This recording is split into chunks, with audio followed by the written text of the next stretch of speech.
Ngayon ay i-open natin ang network and internet settings upang malaman natin ang ating Wi-Fi password sa ating mga desktop or laptop. Punta tayo kay change adapter options.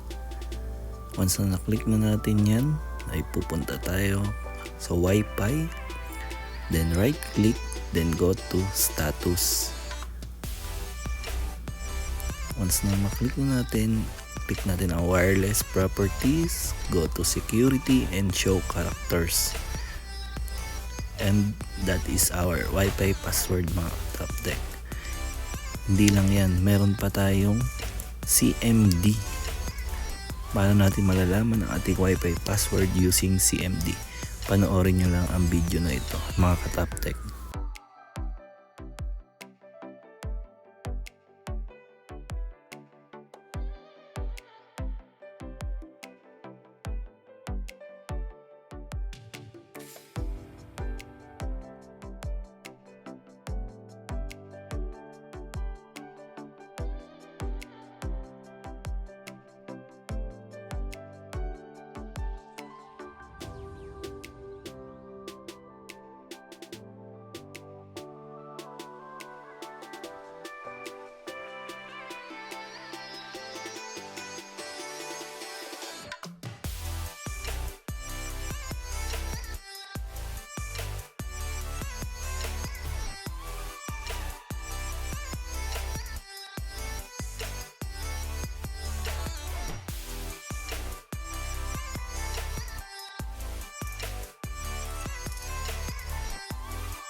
Ang ating password ay makikita sa key content.